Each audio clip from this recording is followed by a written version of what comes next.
தமிழ்நாடு அரசு இயற்றக்கூடிய சட்ட முன்வடிவுகளுக்கு அவர் ஒப்புதல் கொடுப்பாரா? தமிழ்நாட்டின் திட்டங்களுக்கு அவர் நிதி கொடுப்பாரா? தமிழ்நாடு கேட்கிற கோரிக்கைகளை நிறைவேற்றுவாரா? தமிழ்நாட்டின் கருத்தியலுக்கு அவர் உடன்பட்டு வருவாரா என்றெல்லாம் தமிழ்நாட்டு மக்கள் பார்க்கிறார்கள். இதற்கெல்லாம் மோடி ஒத்துழைக்க மாட்டார். இதையெல்லாம் பாஜக ஏற்காது. எனவே நாம் ஏற்க மாட்டோம் என்று சொல்லி தமிழ்நாட்டு மக்கள் பாஜகவை நிராகரித்தார்கள். அதனால் மோடி எதிர்ப்பை, பாஜக எதிர்ப்பை யார் தீவிரமாக பேசுகிறார்களோ அவர்களை ஆதரிப்பது என்று தமிழ்நாட்டு மக்கள் ஒரு உறுதியான முடிவுக்கு வருகிறார்கள். இது தமிழ்நாட்டில் உள்ள அரசியல் அறியாத மக்களுக்கு கூட தெரியும். மோடியை நிராகரிக்கிறோம், பிஜேபியை நிராகரிக்கிறோம், தமிழ்நாட்டின் கொள்கைகளை தாங்கி வரக்கூடிய கட்சிகளை ஆதரிக்கிறோம். இது தெரியாத ஒருவர் யார் என்றால், தமிழ்நாட்டு மக்களின் உணர்வை புரியாதவர் யார் என்றால், தமிழ்நாட்டு மக்களின் உணர்வையும் தாண்டி சொந்த கட்சிக்காரர்களின் உணர்வை கூட புரிந்து கொள்ள முடியாதவர் தான் எடப்பாடி பழனிசாமி. அவர் போய் இன்றைக்கு தன்னை காப்பாற்றுவதற்காக, தன் தலைமையை காப்பாற்றிக் கொள்வதற்காக பிஜேபியிடம் சரணடைந்து கிடக்கிறார். பிஜேபியிடம் சரணடைந்தவர்கள் வீழ்வார்கள், பிஜேபியை எதிர்த்து சமர் புரிகிறவர்கள் வாழ்வார்கள் என்பதற்கு சான்றுதான் இன்றைக்கு எடப்பாடிக்கு ஏற்பட்டிருக்கிற நிலைமை. இன்னொரு பக்கம் நம்முடைய முதலமைச்சர் மாண்புமிகு தளபதியார் அவர்களுக்கு ஏற்பட்டிருக்கிற நிலைமை என்ன நிலைமை? எடப்பாடி பழனிசாமி அவர்களுடைய கையில் கட்சி ஒப்படைக்கப்பட்ட போது, அதிமுக ஒப்படைக்கப்பட்ட போது அவரிடம் 37 எம்பிக்கள் இருந்தார்கள். அவரிடம் ஆட்சி இருந்தது. 40 விழுக்காட்டுக்கு மேல் அந்த கட்சிக்கு வாக்கு வங்கி இருந்தது. ஆனால் அவர் பாஜக நீட்டிய இடத்தில் கையெழுத்து போட்டதனால், பாஜக சொன்னதையெல்லாம் கேட்டதனால் என்ன ஆகிவிட்டது என்றால், 40-45 விழுக்காடு ஓட்டு வங்கி என்பது 18 விழுக்காடு 20 விழுக்காடு என்கிற அளவுக்கு சுருங்கிவிட்டது. 37 எம்பிக்களை கொண்டிருந்த அதிமுகவுக்கு இன்றைக்கு நாடாளுமன்றத்தில் ஒரே ஒரு எம்பி கூட இல்லை என்கிற நிலைமை உருவாகிவிட்டது. ஆட்சியை பிடித்து சசிகலா அம்மையார் வழியாக எடப்பாடியின் கையில் ஒப்படைக்கப்பட்டது. அந்த ஆட்சியையும் பறிகொடுத்து விட்டார் எடப்பாடி. ஆனால் நம்முடைய மாண்புமிகு முதலமைச்சர், அவரிடம் இந்த கட்சி தலைமை ஒப்படைக்கப்படும் போது ஒரே ஒரு நாடாளுமன்ற உறுப்பினர் கூட கிடையாது. அவரிடம் கட்சி ஒப்படைக்கப்படும் போது திமுக ஆட்சி கட்டில கிடையாது. ஆனால் இன்றைக்கு 45 விழுக்காட்டுக்கு மேல் வாக்கு வங்கியை தொடர்ந்து 3 தேர்தல்களுக்கு மேல் தக்க வைத்திருக்கிறார். 40க்கு 40 என்கிற அளவுக்கு நாடாளுமன்ற உறுப்பினர்களை தன் அணிக்கு பெற்றுக் கொடுத்திருக்கிறார். ஆட்சியை 2ஆம் முறையும் பிடிக்கிற அளவுக்கு வலுவாக இருக்கிறார். ஏன்? பிஜேபிக்கு சரணடைந்ததனால் தமிழ்நாட்டு மக்கள் அதிமுகவையும் கைவிட்டு விட்டார்கள், எடப்பாடியும் கைவிட்டு விட்டார்கள். பிஜேபியை எதிர்த்து நிற்பதனால் இன்றைக்கு முதலமைச்சரை தமிழ்நாட்டு மக்கள் தலையில் தூக்கி வைத்துக் கொண்டாடுகிறார்கள். கலைஞர் காலத்தில் கூட ஒரு கூட்டணியை தொடர்ந்து கொண்டு போக முடியவில்லை. ஆனால் எதிரிகள் சொல்கிறார்கள் அல்லவா, மோஸ்ட் டேஞ்சரஸ், அவரை விட இவர் ஆபத்தானவர் என்று சொல்கிறார்கள் அல்லவா. ஏன் சொல்றாங்க? இன்றைக்கு தளபதியின் காலத்தில் பார்க்கிறோம், 2017 அமைந்த அணி, 2019 தேர்தல், 2021 தேர்தல், 2024 தேர்தல் என்று 3 தேர்தல்களில் ஒரு அணி இந்திய அரசியல் வானில் தொடர்ந்து பல தேர்தல்களை வெற்றிகரமாக சந்தித்தது என்று சொன்னால் அது திமுக தலைமையிலான தமிழ்நாட்டு அணி. அதனால தான் இந்த அணியை பார்த்து பாஜக பதறுது. இவங்க சேர்ந்து நிக்கிறாங்க, ஒற்றுமையா நிக்கிறாங்க, ஒன்னா நிக்கிறாங்க, ஒரே கருத்தோடு நிற்கிறார்கள். இவர்களை வீழ்த்த முடியாது. மீண்டும் மீண்டும் ஒற்றுமையோடு வருகிறார்கள். அப்ப என்ன செய்யறது? ஒற்றுமையை குலைக்கணும். எப்படி குலைக்கிறது? பிஜேபி ஆட்கள் பிஜேபியில மட்டுமா இருக்காங்க? ஆர்எஸ்எஸ் காரங்க ஆர்எஸ்எஸ்ல மட்டுமா இருக்காங்க? ஆர்எஸ்எஸ் உடைய மிகப்பெரிய வெற்றியே தன் ஆட்களை எல்லா இடத்திலையும் வச்சுக்கிறது தான். தனக்காக பேசக்கூடிய, தனக்காக இயங்கக்கூடிய நபர்களை எல்லா மட்டத்திலும் வைத்திருப்பதுதான் ஆர்எஸ்எஸ் வெற்றி. நீதிமன்றத்தில் இருக்கிறாங்கல்ல, பாக்குறோம்ல, எல்லா மட்டத்திலும் இருக்கிறாங்கல்ல. எல்லா மட்டத்திலும் இருப்பது போல்தான் முக்கியமான கட்சிகளிலும் இருக்கிறார்கள். குறிப்பாக பாஜகவை வீழ்த்த வேண்டும் என்று நினைக்கிற கட்சிகளுக்குள்ளும் கூட பாஜகவின் சிந்தனையை தாங்கியவர்கள் ஒளிந்து கிடக்கிறார்கள். எல்லா கட்சியிலும் இருந்தா காங்கிரஸ்ல இருப்பாங்க தானே, அப்படி ஒரு சிலர் அந்த கட்சிக்குள் இருந்து கொண்டு அந்த கட்சியின் தலைமைக்கு எதிராகவே கருத்துக்களை சொல்லிக் கொண்டிருக்கிறார்கள். இந்த கூட்டணியை சீர்குலைப்பதற்கு எல்லா மட்டத்திலும் வேலை நடக்கிறது. அதையெல்லாம் முறியடித்து தான் இந்த கூட்டணி வலிமை பெற்று நிற்கிறது. கோரிக்கை வைப்பதில் தவறில்லை, கூட்டணி தலைமையிடம் நமக்கான பங்கை கேட்பதில் தவறில்லை. அதை யார் கேட்பது? ஒரு கட்சி தலைமையும் இன்னொரு கட்சி தலைமையும் பேச வேண்டிய விஷயம். ஊடகத்தில் நாம் பேசக்கூடிய விஷயம் அல்ல, பொதுவெளியில் நாம் பேசக்கூடிய விஷயம் அல்ல. அது கூட்டணியை வலிமைப்படுத்துவதற்கு பதிலாக கூட்டணியை வலிமை இழக்க செய்யும். அப்படிப்பட்ட செயலை யாரும் செய்யக்கூடாது. அதைத்தான் நம்முடைய தலைவர்கள் நமக்கு சொல்கிறார்கள். நாங்க பேசிக்கிறோம், நீங்க ஏன்பா பேசிட்டு இருக்கீங்க? அப்ப கூட்டணி தலைமை அறிவுறுத்திய பிறகும் பேசுகிறார்கள் என்றால் அவர்கள் யாருக்காக பேசுகிறார்கள்? எதற்காக பேசுகிறார்கள்? இப்படிப்பட்ட நெருக்கடிகளை எல்லாம் தாண்டித்தான் இன்றைக்கு இந்த அணி நீந்தி கொண்டிருக்கிறது. கோட்பாட்டு அளவில் ஏதாவது பிரச்சனை இருக்கா? பிஜேபி நீட்டுற இடத்துல ஏதாவது நம்முடைய முதலமைச்சர் கையெழுத்து போட்டாரா? அம்மையார் எதிர்த்த உணவு பாதுகாப்பு சட்டத்தில் ஓபிஎஸ் இபிஎஸ் கையெழுத்து போட்டாங்க. அம்மையார் எதிர்த்த உதயமின் திட்டத்தில் ஓபிஎஸ் இபிஎஸ் கையெழுத்து போட்டாங்க. அம்மையார் எதிர்த்த ஜிஎஸ்டி திட்டத்தை ஓபிஎஸ் இபிஎஸ் ஒப்புக்கொண்டாங்க. அம்மையார் இருந்த போது டெல்லி மாநில அரசின் அதிகாரத்தை பறிப்பதற்கு ஒரு சட்டத்தை பாஜக கொண்டு வந்தால் ஆதரிச்சிருப்பாரா? ஆதரிக்க மாட்டாங்க. ஆனால் இவர்கள் ஆதரித்தார்கள். சிஏஏ சட்டத்தை ஆதரித்தார்கள், எல்லா சட்டத்தையும் ஆதரித்தார்கள், வேளாண் சட்டத்தை ஆதரித்தார்கள். பாஜக என்னென்ன சட்டங்களை எல்லாம் கொண்டு வருகிறதோ அத்தனை சட்டங்களையும் இந்த ஓபிஎஸ் இபிஎஸ் சேர்ந்து ஆதரித்தார்கள். அப்படி ஒரே ஒரு சட்டத்தை, பாஜக கொண்டு வருகிற சட்டத்தை முதலமைச்சர் ஆதரித்தார். சொல்லுங்க பாப்போம், காட்டுங்க பாப்போம். ஏற்கனவே நிதி நெருக்கடியில் தத்தளித்துக் கொண்டிருக்கிறோம். ஒரு அரசை நடத்துவதற்கு மிகப்பெரிய நெருக்கடியை சந்தித்துக் கொண்டிருக்கிறார் முதலமைச்சர். அப்படிப்பட்ட இடத்தில் கல்வியில் இந்த மாநிலத்தை தலைநிமிர செய்யக்கூடிய பணியை தன் தோளில் போட்டுக்கொண்டு நடைபோடக்கூடிய முதலமைச்சர் அந்த கல்வி தொடர்பான விஷயத்தில் அவன் ஒரு செக் வைக்கிறான். நான் சொல்லக்கூடிய கொள்கையை ஏற்றுக்கொண்டா நான் பணம் தர்றேன், இல்லன்னா பணம் தர மாட்டேன் அப்படின்னு. நிதியை தர மாட்டேன். பணம் அவங்க அப்ப வீட்டு காசு இல்ல, நமக்கு வர வேண்டிய பங்கு, நமக்கு வர வேண்டிய உரிமை சார்ந்த நிதி, அதை தர மாட்டேன் என்று அடம்பிடிக்கிறது பாஜக. கையெழுத்து போட்டாரா முதலமைச்சர்? உன்னுடைய 2000 கோடிக்காக 2000 ஆண்டுகள் இந்த மண்ணை பின்னோக்கி இழுக்கிற பாவத்தை செய்ய மாட்டேன் என்று துணிந்து சொன்னார். எடப்பாடி பழனிசாமி இப்படி ஒரே ஒரு சட்டத்தில் சொன்னாருன்னு காட்டுங்க.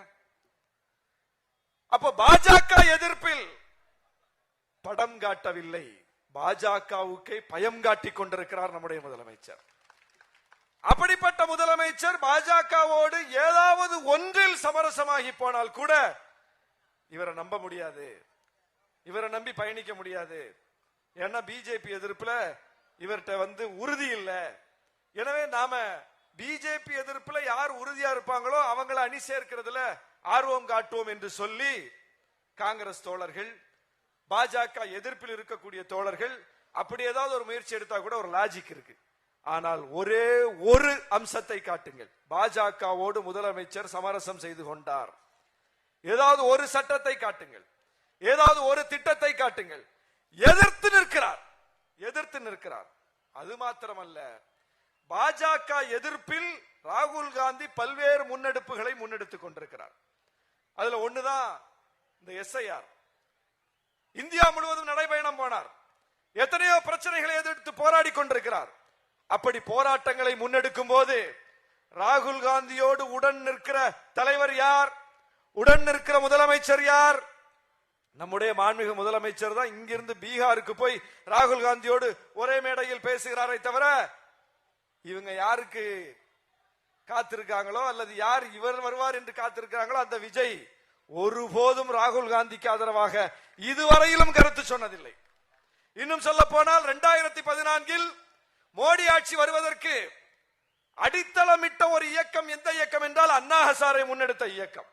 காங்கிரஸ் ஆட்சி ஊழல் ஆட்சி என்று சொல்லி ஊழலை அகற்றுவோம் என்று சொல்லி ஒரு நாடகத்தை நடத்தினார். அந்த நாடகத்தை உண்மை என்று நாட்டு மக்களுக்கு உணர்த்துவதற்காக, நாட்டு மக்களிடம் காட்டுவதற்காக ஒரு தூதுவராக செயல்பட்டவர் தான் விஜய். காங்கிரஸ் ஆட்சி அகற்றுவதற்கு அண்ணா ஹசாரேவுக்கு துணை நின்றாரா? இல்ல, விஜய் துணை நின்றார். அப்ப காங்கிரஸ் ஆட்சியை அகற்றுவதற்கு துணை நின்றார் விஜய். அதற்கு பிறகு 10 ஆண்டுகள் மோடி ஆட்சி 3வது முறை வந்து விட்டது. இந்த 3 முறை மோடி ஆட்சியிலும் காங்கிரஸ் எவ்வளவோ நெருக்கடிகளை சந்தித்தது. ராகுல் காந்தியுடைய எம்பி பதவி பறிக்கப்பட்டது.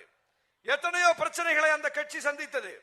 ஒரு முறை கூட விஜய் ஒரு வார்த்தை கூட ஆதரித்து நின்றதில்லை. எல்லா பிரச்சனையிலும் அந்த இயக்கத்தோடு நிற்பது நாம். எங்க தலைவர் எழுச்சி தமிழர் போனார், ராகுல் காந்தி நடக்கும்போது கூட நடந்தார். விஜய் நடக்கலாம் வேண்டாம், ஒரு வார்த்தை பேச சொல்லுங்க. அல்லது ராகுல் காந்தி இப்போது ஜனநாயகனுக்கு ஒரு பிரச்சனை வந்த போது குரல் கொடுத்தாரே, அதற்கு நன்றி சொல்லி ஒரு பதிவு போட்டாரா? நன்றி சொல்லி. இப்படி ஒரு தலைவர், எதிர்கட்சி தலைவர் இந்த பிரச்சனையை அகில இந்திய அளவில் அடையாளப்படுத்தி இருக்கிறார். நான் கூட பேச தயங்கி கொண்டிருக்கும் போது அவர் பேசி இருக்கிறார். நன்றி. முதலமைச்சருக்கு நீ நன்றி சொல்ல மாட்டீங்க, ராகுல் காந்திக்கு சொல்லி இருக்கலாமே. எப்படி இருக்கிறது அரசியல் களம்? இவர்களை நம்பி எப்படி அரசியல் செய்ய போகிறீர்கள்?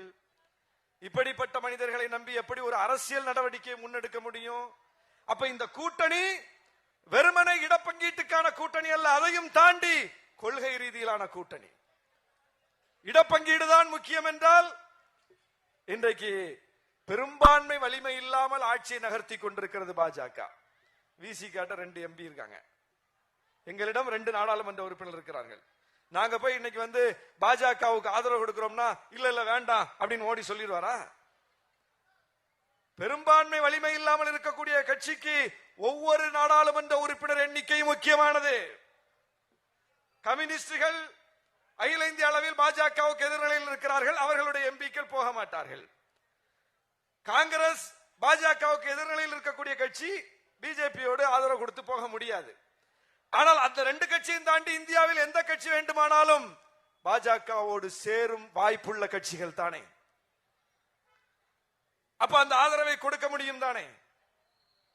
எங்கள் கட்சிக்கு என்ன இடம் என்று பார்ப்பது என்பது அது கட்சியின் நலன் சார்ந்த விஷயம் தான், பார்க்க வேண்டும் தான். ஆனால் அதையும் தாண்டி இன்றைக்கு பாஜக பெரும் வடிவம் எடுத்து எல்லா துறைகளையும் கைப்பற்றி இந்தியாவை சீரழித்துக் கொண்டிருக்கிற நிலையில் அந்த ஆட்சியை வீழ்த்துவது, அவர்களுக்கு எதிரான ஒரு வலுவான அணியை கட்டுவது என்பது எல்லாவற்றையும் விட முக்கியமானது. அந்த இடத்தில் நாம் காக்கக்கூடிய கண்ணியம், அந்த இடத்தில் நாம் காட்டக்கூடிய அந்த ஒற்றுமை, அது ரொம்ப முக்கியமானது. அதற்கு ஒரு உடைப்பு ஏற்படுத்தக்கூடிய வகையில் யாரும் செயல்படக்கூடாது. யார் செயல்பட்டாலும் அது பாஜகவுக்கு வலு சேர்க்குமே தவிர நம்ம அணிக்கு வலு சேர்க்காது. விஜயை நம்பி எப்படி ஒரு அரசியலை முன்னெடுக்க முடியும்? தோழர் உமா பேசும்போது சொன்னாங்க, நேற்று ஒரு மிகப்பெரிய ஊடகம், அகில இந்திய ஊடகம், நேஷனல் மீடியா ஒரு கான்க்ளேவ் நடத்தியிருக்காங்க. தலைவர்களுடனான ஒரு சந்திப்பு, ஒரு உரையாடல். முதலமைச்சர் பங்கேற்றிருக்கிறார், துணை முதலமைச்சர் பங்கேற்றிருக்கிறார். முதலமைச்சர் இத்தனைக்கும் தென் மாவட்டங்களில் சுற்றுப்பயணம் நேற்று இன்றும். அப்படிப்பட்ட ஒரு ஷெட்யூல் இருந்தும் அந்த நிகழ்ச்சியில போய் பங்கேற்றிருக்கிறார். எதிர்க்கட்சி தலைவர் எடப்பாடி பழனிசாமி பங்கேற்றிருக்கிறார். கருத்து முரண் இருந்தாலும் இன்றைக்கு மருத்துவமனையில் அனுமதிக்கப்பட்டிருக்கிறார் பாஜகவினுடைய தலைவர்களில் ஒருவரான ஹெச் ராஜா. அவர் எந்த நிகழ்ச்சியில பங்கேற்றார்னா அந்த நிகழ்ச்சியில பங்கேற்று அங்கேதான் உடல்நலக்குறைவு ஏற்பட்டு மருத்துவமனையில் அனுமதிக்கப்பட்டிருக்கிறார்.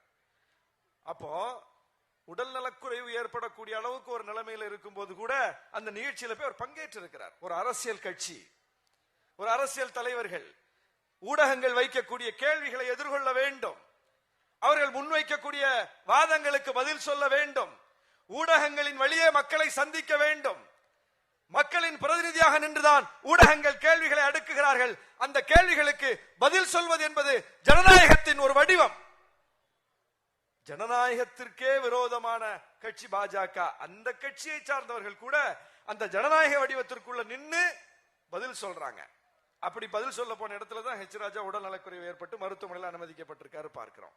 அப்போ இப்படித்தான் எல்லா கட்சிகளும் ஊடகங்களை சந்திக்கிறார்கள். ஆனால் விஜய் மட்டும் என்ன செஞ்சிருக்காருன்னா, நீங்க நடத்துற இடத்துக்கு நான் வரமாட்டேன், வழக்கம் போல பனையூருக்கு வாங்க. எப்படி கரூரில் 41 பேர் பலியாகி தங்களுடைய இரத்த உறவுகளை பறிகொடுத்த அந்த துயரத்தில் இருந்த மக்களை போய் பார்ப்பதற்கு பதிலாக தன்னுடைய இடத்திற்கு வர வைத்து பார்த்தாரோ, எப்படி போராட்டம் நடத்தி கொண்டிருந்த மக்களை போராடும் இடத்திற்கு போய் பார்க்காமல் தன்னுடைய இடத்திற்கு வர வைத்து பார்த்தாரோ, அப்படியே ஊடகத்தை நேஷனல் மீடியாவையும் தன்னுடைய வீட்டுக்கு வர வைத்து ஒரு நேர்காணல் கொடுத்ததா சொல்றாங்க.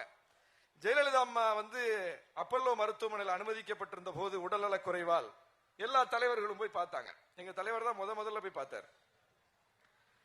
பார்த்துட்டு எல்லா தலைவர்களும் வெளியே வந்து என்ன சொன்னாங்கன்னா, பாத்தீங்களா அப்படின்னு கேட்டா, இல்ல பார்க்கல, கூட இருந்தவங்களை பார்த்தேன், விசாரிச்சேன், மருத்துவர்கள்ட்ட உடல்நலம் குறித்து கேட்டறிந்தேன் அப்படின்னு பேட்டியை கொடுத்துட்டு போயிட்டாங்க. நம்முடைய கம்யூனிஸ்ட் கட்சியினுடைய தலைவர், மறைந்த தலைவர் ஐயா தா பாண்டியன் அவர்கள், அவரும் போய் பார்த்தார். வெளியே வந்தார். ஊடகங்கள் கேட்டாங்க, பாத்தீங்களா? நான் பார்க்கல, அவரை பார்க்கவில்லை, அவரை பார்த்தவரை பார்த்தேன் அப்படின்னார். பார்த்தவரை பார்த்தேன்.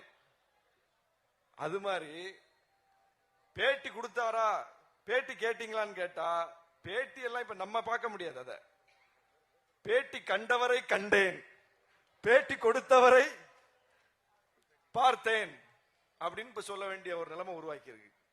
எவ்வளவு பெரிய அவலம் ஜனநாயகத்துல. ஒரு பேட்டின்னா அதுவும் அது விஷுவல் மீடியா, காட்சி ஊடகம். காட்சி ஊடகத்துல பதிவு தானே செய்வாங்க, கேமராவை வச்சு பேட்டி எடுப்பாங்க, அதுதானே பார்த்திருக்கோம்.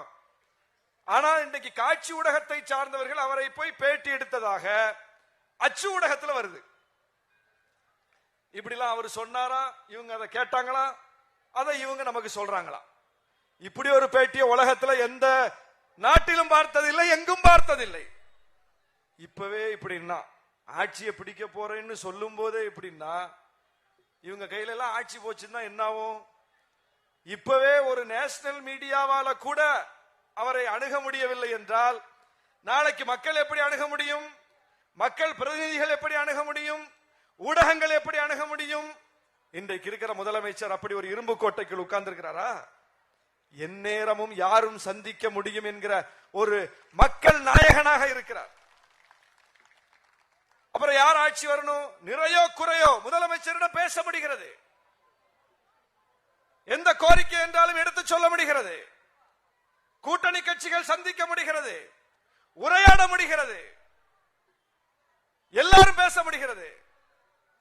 இப்படிப்பட்ட ஒரு ஜனநாயகத்தை விட்டுவிட்டு நீங்க ஜனநாயகம் போக பாக்குறீங்களா?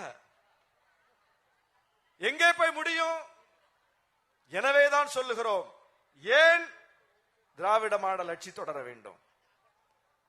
எத்தனையோ திட்டங்கள், ஒவ்வொரு திட்டமும் கொண்டு வரப்பட்ட போது அது கேலி செய்யப்பட்டது, விமர்சிக்கப்பட்டது. கட்டணமில்லா பேருந்து பெண்களுக்கு விடப்பட்ட போது எப்படி கிண்டல் அடிச்சாங்க? லிப்ஸ்டிக் பஸ் அப்படின்னு கிண்டல் அடிச்சாங்க. காலை உணவு திட்டம் கொண்டு வரப்பட்ட போது எப்படி விமர்சித்தார்கள்? ஒரு முன்னணி நாளிதழ் முதல் பக்க செய்தி, இனி கழிவறைகள்லாம் நிரம்பி வழியும் அப்படின்னு கொச்சைப்படுத்தி எழுதினார்கள். மகளிர் உரிமை தொகை அறிவிக்கப்பட்ட போது இது வாய்ப்பே கிடையாது, ஏற்கனவே கடன்ல இருக்கீங்க, நிதி எங்கிருந்து கொண்டு வருவீங்க, இப்படி ஒரு திட்டத்தை செயல்படுத்தவே முடியாது, மக்களை ஏமாற்றுகிறது திமுக, மக்களிடம் போலியான வாக்குறுதியை கொடுக்கிறது திமுக என்று பரப்புரை செய்தார்கள். இன்னைக்கு என்ன? யாரெல்லாம் பரப்புரை செய்தார்களோ அவர்களெல்லாம் தங்கள் மாநிலத்தில் தேர்தலை சந்திக்க வேண்டும் என்றால் மகளிர் உரிமை தொகை என்கிற முழக்கத்தை முன்வைக்காமல், வாக்குறுதியை கொடுக்காமல் தேர்தலை சந்திக்கவே முடியாது என்கிற அளவுக்கு வந்து விட்டார்கள். காலை உணவு திட்டத்தை பற்றி ஆய்வு செய்வதற்கு ஒவ்வொரு மாநிலத்தை சார்ந்த குழுவும் வந்து தமிழ்நாட்டில் வந்து போய் பார்த்துட்டு போகுது. கட்டணமில்லா பேருந்து இன்றைக்கு ஒவ்வொரு மாநிலத்திலும் பார்க்கிறோம். சந்திரபாபு நாயுடு கொடி அசைச்சு தொடங்கி வைக்கிறார். எத்தனை திட்டத்தை சொல்றது? எல்லா திட்டங்களும் கொண்டு வரப்பட்ட போது கேலி பேசப்பட்டது. இன்றைக்கு யார் கேலி பேசினார்களோ அவர்களாலேயே பின்பற்றப்படுகிறது. அதுதான் ஒரு திட்டத்தினுடைய வீச்சு. அப்ப எப்படிப்பட்ட திட்டம்? ஒரு இந்த மாதிரி இங்க இருக்க மாதிரி திட்டங்களை மற்ற மாநிலங்கள்ல இருக்குன்னு காட்டுங்க பாப்போம். பிள்ளைகளுக்கு உயர்கல்வி படிப்பதற்கு மாதம் 1000 ரூபாய் பீகார்ல இருக்கு, உத்தரப்பிரதேசத்தில் இருக்கு. அதை பார்த்து காப்பி அடிச்சிட்டீங்கன்னு சொல்லுங்க பாப்போம். இங்கேதான் நடைமுறைப்படுத்தி இருக்கிறோம், வெற்றிகரமாக நடைமுறைப்படுத்தி இருக்கிறோம். எத்தனையோ திட்டங்களை பட்டியல் போட்டு சொல்ல முடியும். ஆனால் இந்த ஆட்சி போய் கெடுவாய்ப்பாக இவர்கள் சொல்லுகிற என்டிஏ ஆட்சி, கூர்ந்து கவனிங்க, அது அதிமுக ஆட்சின்னு சொல்லல. அதிமுக ஆட்சின்னு சொன்னா கூட இருமொழி கொள்கைதான் அப்படின்னு திமுகவும் சொல்லும். திமுக கூட்டணியில் இருக்கக்கூடிய விடுதலை சிறுத்தைகள் உள்ளிட்ட நாங்களும் சொல்றோம், எல்லா கட்சிகளும் சொல்றோம், அதிமுகவும் சொல்லுது. ஆமா, இருமொழி கொள்கைதான். என்டிஏ ஆட்சி சொல்லுமா? என்டிஏ ஆட்சி என்றால் யார் ஆட்சி? அதிமுக ஆட்சி அல்ல. என்டிஏ யாரு? என்டிஏ ஒரு கூட்டணி, தேசிய ஜனநாயக கூட்டணி. யாரெல்லாம் இருக்கா? தமிழ்நாட்டில் அதிமுக இருக்கு. வேற யார் இருக்கா? பாமக, அன்புமணி ராமதாஸ் இருக்கிறார். வேற ஜி.கே. வாசன் இருக்கிறார். அப்புறம் யார் யார் இருக்கான்னு உங்களுக்கு தெரியும். இப்ப என்டிஏ ஆட்சி வரும் என்றால் அது எடப்பாடி பழனிசாமி தலைமையிலான அதிமுக ஆட்சியா, அல்லது அன்புமணி ராமதாஸ் தலைமையிலான பாமக ஆட்சியா? அவரும் இருமொழி கொள்கை தான் சொல்லுவார். அவரும் நீட்டு விலக்கு வேணும்னு சொல்லுவார். எடப்பாடி நீட்டு விலக்கு வேணும்னு சொல்லுவார். அல்லது ஜி.கே. வாசன் ஆட்சியா, அல்லது பாரிவேந்தர் ஆட்சியா, ஏசி சண்முகம் ஆட்சியா? அவங்க கூட்டணியில இன்னும் இடம்பெற துடிக்கிற கூடிய கட்சிகளினுடைய ஆட்சியா, அல்லது பாஜக ஆட்சியா? என்டிஏ ஆட்சி என்றால் என்டிஏ கூட்டணியில் இருக்கக்கூடிய கட்சிகளின் ஆட்சி அல்ல, அது அப்பட்டமான பாஜக ஆட்சி. அதைத்தான் நாம் பார்த்துக் கொண்டிருக்கிறோம். மராட்டியத்தில் சிவசேனாவோடு சேர்ந்தார்கள், என்டிஏ கூட்டணி என்றுதான் சொன்னார்கள். சிவசேனா எங்க இருக்குது? பிஜேபி எங்க இருக்குது? பீகாரில் நிதிஷ்குமாரோடு சேர்ந்தார்கள், என்டிஏ கூட்டணி என்று சொன்னார்கள். நிதிஷ்குமார் எங்க இருக்கிறார்? பிஜேபி எங்க இருக்கிறது? பஞ்சாபில் அகாலிதளத்தோடு சேர்ந்தார்கள், என்டிஏ கூட்டணி என்றார்கள். இன்றைக்கு அகாலிதளம் எங்க இருக்கிறது? பிஜேபி எங்க இருக்கிறது? ஒடிசாவில் நவீன் பட்நாயக்கிடம் எல்லா திட்டங்களுக்கும் சட்டங்களுக்கும் ஆதரவை பெற்றுக் கொண்டார்கள். நவீன் பட்நாயக் இன்று எங்கே இருக்கிறார்? பாஜக எங்கே இருக்கிறது? ஆந்திராவில் ஜெகன்மோகன் ரெட்டியிடம் எல்லா சட்டங்களுக்கும் நீட்டே இடத்தில் கையெழுத்தை பெற்றார்கள். ஜெகன்மோகன் ரெட்டி இன்று எங்கே இருக்கிறார்? பாஜக எங்கே இருக்கிறது? எத்தனை எத்தனை மாநிலங்களை பட்டியல் போட்டு சொல்ல முடியும். தமிழ்நாட்டில் அதிமுகவோடு கூட்டணி சேர்ந்தார்கள். பாஜகவுக்கு 3 விழுக்காடு 4 விழுக்காடு என்கிற அளவுக்கு ஓட்டு இருந்தது. இன்றைக்கு பாஜக எங்கே இருக்கிறது? எடப்பாடி பழனிசாமி எங்கே இருக்கிறார்? பாஜகவை என்ன சொல்லுகிறது? நாடாளுமன்ற தேர்தலில் நாங்கள் அதிமுகவுக்கு இணையான வாக்குகளை பெற்றுவிட்டோம், 10 தொகுதிகளில் அதிமுகவை 3வது இடத்துக்கு தள்ளிவிட்டோம். பாஜக சொல்லுதா இல்லையா? இன்றைக்கு பாஜகவால் கேள்விக்குறியாகி இருக்கக்கூடிய இடம் யாருடைய இடம்? திமுகவின் இடமா? பாஜகவால் திமுகவின் இடத்தை கேள்விக்குள்ளாக்க முடிந்ததா? திமுகவின் இடம் முன்பை விட வலிமை பெற்றிருக்கிறது. திமுகவின் இடம் முன்பை விட மேலேறி போயிருக்கு. ஆனால் முன்பிருந்த இடத்திலிருந்து கீழே தள்ளப்பட்டிருப்பது யார்? அதிமுகவின் இடம். அதிமுக தொண்டர்கள், தோழர்கள் இதை புரிந்து கொள்ள வேண்டும். உங்கள் கட்சி தான் காலியாகி கொண்டிருக்கிறது. பாஜகவால் உங்கள் கட்சியின் இருப்பு தான் கேள்விக்குள்ளாக்கி கொண்டிருக்கிறது. உங்கள் கட்சியைத்தான் இன்றைக்கு காப்பாற்ற முடியாமல் எடப்பாடி பழனிசாமி சரணடைந்து கிடக்கிறார். இப்படிப்பட்ட எடப்பாடி பழனிசாமியின் தலைமையில தன் கட்சியை காப்பாற்ற முடியாத எடப்பாடி பழனிசாமியிடம் போய் இந்த மாநிலத்தின் ஆட்சியை ஒப்படைத்தால் என்ன நடக்கும்? அது பாஜக சொல்லுகிற திட்டங்களின்படி நடக்கும். பாஜக சொல்லுகிற திட்டம் என்றால் என்ன? மும்மொழி கொள்கை தான்பா, இருமொழி கொள்கை இல்லம்பா. நீட்டு தேர்வு விலக்கு கிடையவே கிடையாதுன்னு ஏற்கனவே சொல்லிட்டு இருக்கான். உசிரே போனாலும் தரமாட்டேன்னு அண்ணாமலை ஏற்கனவே சொல்லியிருக்காரு. பாஜக ஆட்சி என்றால் என்ன ஆட்சி பார்க்கிறோம்? வட மாநிலங்கள்ல மதக்கலவரத்தை தூண்டுகிற ஆட்சி, மக்களை பிளவுபடுத்துகிற ஆட்சி, சமூக நீதிக்கு எதிரான ஆட்சி, இடஒதுக்கீட்டை மறுக்கிற ஆட்சி, கார்பரேட்டுகளுக்கு எல்லாவற்றையும் கொட்டி கொடுக்கிற ஆட்சி, எல்லாவற்றிலும் ஏகபோகத்தை நிறுவுகிற ஆட்சி, ஒரே நாடு ஒரே சட்டம் என்று இந்த நாட்டினுடைய பன்முகத்தன்மையை சீர்குலைக்கிற ஆட்சி, அதுதான் பாஜக ஆட்சி. ரோட்ல இறக்கி அடிப்பான், கேட்க நாதி இருக்காது. கோர்ட்டுக்கு போனா கோர்ட்ல நம்ம சொல்லக்கூடிய நாம எதிர்பார்க்கக்கூடிய நியாயப்படியான தீர்ப்பு கிடைக்காது. பாஜக சொல்லும் திசையில் எல்லா துறைகளும் வேலை செய்யும். அதுதான் பார்த்துக்கிட்டு இருக்கோம். தமிழ்நாட்டிலும் அது அந்த அறிகுறி தென்பட தொடங்கி இருப்பதை பார்க்கிறோம். தமிழ்நாட்டிலும் அத்தகைய அறிகுறியை பார்க்கிறோம். நீதிபதியே சொல்றார், அம்பேத்கர் எழுதிய புரட்சியாளர் அம்பேத்கர் எழுதிய அரசியலமைப்பு சட்டத்தின்படிதான் தீர்ப்பு சொல்ல வேண்டும், ஒரு வழக்கை அணுக வேண்டும் என்கிற பொறுப்பை சுமந்தவர் சொல்றாரு. என்னுடைய எஞ்சி இருக்கக்கூடிய காலத்தை, பதவி காலத்தை சனாதனத்தின் அடிப்படையில் தான் நான் அணுகுவேன் என்று வெளிப்படையா சொல்றார். எங்கிருந்து சொல்றார்?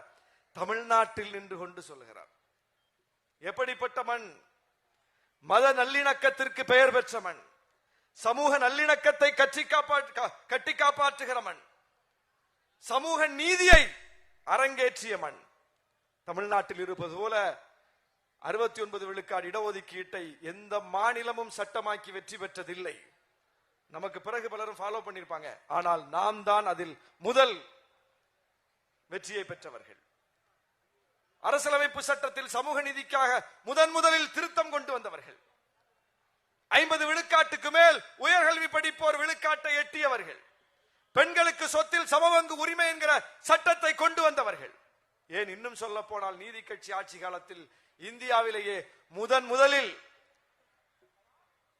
வாக்குரிமை, அனைவருக்கும் வாக்குரிமை என்கிற இலக்கை எட்டியவர்கள். இப்படி பல்வேறு முற்போக்கான திட்டங்களை, சட்டங்களை கொண்டு வந்து இந்தியாவுக்கே வழிகாட்டிய ஒரு மாநிலத்தில் நான் அரசியலமைப்பு சட்டத்தின்படி நடக்க மாட்டேன், சனாதனத்தின் அடிப்படையில் தான் நடப்பேன் என்று ஒரு நீதிபதி சொல்கிறார் என்றால், பாஜக டெல்லியில் ஆட்சியில் இருக்கிற அந்த துணிவில் தானே. தமிழ்நாட்டையும் அவர்கள் பிடித்து விட்டால் இதுபோல எத்தனை பூனை குட்டி வெளியே வரும்? எத்தனை பேர் எந்தெந்த மட்டங்களில் இருந்து கொண்டு இந்த மண்ணை பாழ்படுத்துகிற அரசியலுக்கு துணை போவார்கள்? எப்படிப்பட்ட அபாயத்தை நோக்கி இந்த மண் போய்விடும். அதை தடுத்து நிறுத்த வேண்டும் என்றால், சமூக நீதி காக்கப்பட வேண்டும் என்றால், சமய நல்லிணக்கம் காக்கப்பட வேண்டும் என்றால், மீண்டும் திராவிட மாடல் ஆட்சி தொடர வேண்டும். பார்க்கிறோம், இவ்வளவு பேர், பல்லாயிரக்கணக்கான மக்கள் கூடியிருக்கோம். நம்ம வாட்டுக்கு பேசிட்டு இருக்கோம், மக்கள் கேட்டுக்கிட்டு இருக்காங்க. 2 புறமும் எல்லா கடைகளும் திறந்திருக்குது, அவங்க வியாபாரத்தை அவங்க பார்த்துக்கிட்டு இருக்காங்க. இதுவே இங்க ஒரு சங்கி கூட்டம் நடந்த அந்த கடையெல்லாம் எத்தனை மணிக்கு அடைச்சிட்டு ஓடி இருப்பாங்க? நீங்க இந்த கூட்டத்தை அப்படியே ஒரு சங்கி கூட்டமாக கற்பனை செய்து பாருங்கள். இங்க வந்து இப்படி இயல்பாக மக்கள் இருக்க முடியுமா? கோயம்புத்தூர்ல பார்த்தோம்ல, பிரியாணி அண்டாவை தூக்கிட்டு போனது, செல்போன் கடையை உடைச்சிட்டு ஓடினதெல்லாம். இப்ப சங்கிகள் நடமாட ஆரம்பித்தால் மக்கள் நிம்மதி இழப்பார்கள். மக்கள் இயல்பாக இருக்க முடியாது. மக்கள் வளர்ச்சியை நோக்கி சிந்திக்க முடியாது. மக்கள் தங்களுடைய வேலையை பார்க்க முடியாது. மக்கள் அடித்துக் கொள்வார்கள், மக்கள் சண்டையிட்டுக் கொள்வார்கள்.